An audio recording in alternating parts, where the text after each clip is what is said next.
Concernant le chômage, le ministère des Affaires sociales n'a pas vocation à créer de l'emploi, c'est le ministère de l'Emploi et surtout c'est la relance économique qui permet de créer des emplois et l'investissement. Mais par contre, le ministère des Affaires sociales joue un rôle de- d'intermédiaire dans les relations de travail entre les syndicats des salariés et les représentants du patronat.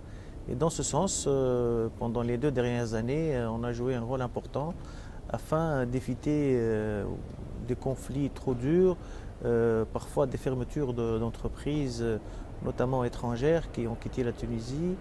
Et surtout, on a quand même permis de mettre en place et de se faire signer par les partenaires sociaux ce qu'on a appelé un pacte social, c'est-à-dire une ligne de conduite sociale pendant la période de transition, avec notamment la mise en place d'un Conseil national de dialogue social qui est actuellement en cours d'être négocié pour être mis en place d'ici la fin de l'année.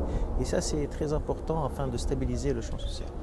Quant à la pauvreté, donc la pauvreté, quand même, nous avons une stratégie ambitieuse dans ce sens où on a déjà un programme de soutien aux familles nécessiteuses qui a été fortement renforcé à double titre. D'abord en augmentant le nombre de familles qui bénéficient de ce programme, qui est passé de 175 000 à 235 000 avec une augmentation de plus de 50 000 familles.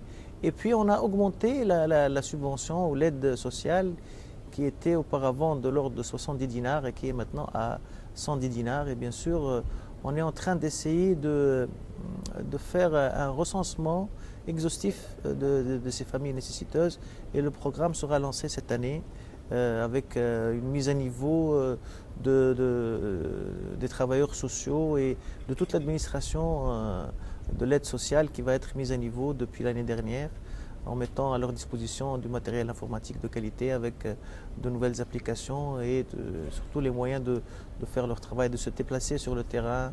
Tout ça a été programmé et en cours d'exécution.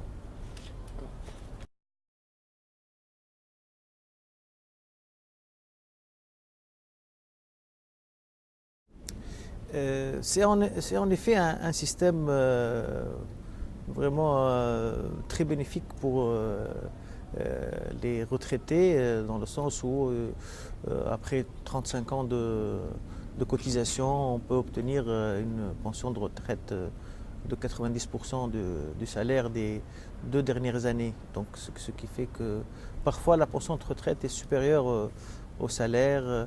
Et ce système est en difficulté, non pas à cause des difficultés de l'économie tunisienne, mais parce qu'il y a un problème de transition démographique qui a été entamé depuis plus d'une dizaine d'années et que le nombre de pensionnaires, de pensionnés est devenu très supérieur aux actifs, dans le sens où, par exemple, pour la caisse des fonctionnaires, on était habitué à 5 actifs pour un retraité. Maintenant, on est à 2 actifs pour un retraité, ce qui vraiment rend difficile le financement de ce système et qui, pour le moment, bénéficie d'un soutien financier sur le budget de l'État afin de maintenir les pensions des retraités. Mais ce système ne peut pas perdurer ainsi. Il faudrait qu'il y ait une révision de l'ensemble du financement de ces retraites, ce qui va obligatoirement nécessiter des sacrifices de part et d'autre de tous les partenaires sociaux, qu'ils soient salariés ou patronat ou l'État,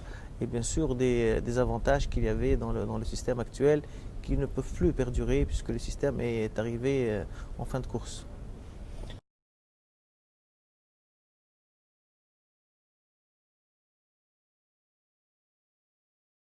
Pour le moment, il n'y a pas de traduction dans la société puisque l'État est en train d'assurer le déficit et de verser de l'argent prélevé sur le budget pour soutenir la caisse des fonctionnaires. La caisse qui concerne les travailleurs du privé et des entreprises publiques, elle est pour le moment assez équilibrée. Il n'y a pas un petit déficit minime qui n'est pas alarmant. En plus, elle a des réserves beaucoup plus importantes que la caisse des fonctionnaires. Donc pour le moment, il n'y a pas de répercussions. L'État continue à assumer son rôle et à payer les pensionnaires, les pensionnés, et donc il n'y a pas de souci pour le moment. Mais ce déficit va en s'aggravant et d'ici quelques années, ça va devenir insoutenable.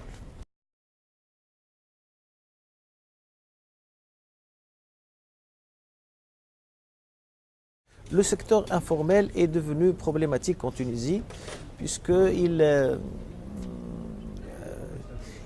il permet à beaucoup d'échapper à la fiscalité et c'est surajouter un trafic qui touche maintenant des domaines difficiles qui sont la drogue et les armes, et donc qui a des connexions avec les groupes terroristes, et c'est devenu problématique.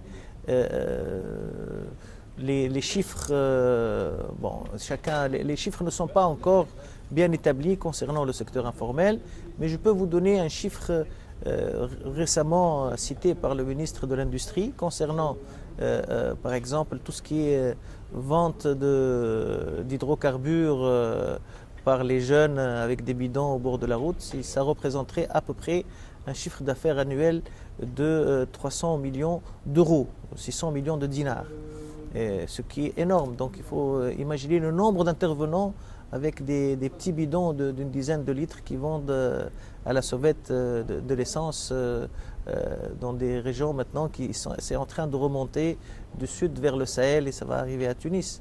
Donc c'est l'importance de ce secteur. Il faut savoir que ce n'est pas la répression, ce n'est pas par des mesures coercitives qu'on va aboutir à domestiquer ce phénomène-là et à le formaliser, si vous voulez. C'est plutôt par, certainement il doit y avoir pour certains domaines tout ce qui est contrebande de drogue ou d'armes, ou même lorsqu'on essaie de faire sortir des produits subventionnés de Tunisie vers la Libye par exemple, il faudrait qu'il y ait des mesures de répression, si on veut dire. Mais le reste, il faut qu'il y ait plutôt une politique de domestication, de digestion, c'est-à-dire les amener à rentrer dans le système et avoir les avantages d'être inclus dans le système. L'exemple typique, c'est les soins. Aujourd'hui, le secteur informel, c'est celui qui bénéficie des cartes de soins avec paiement d'un ticket modérateur. Nous avons dans les 500 000 cartes de soins, ce qui correspond à peu près 2 millions de personnes qui vivent du secteur informel. Et ça, je pense que c'est un minimum. Donc, c'est dire que le dossier est difficile.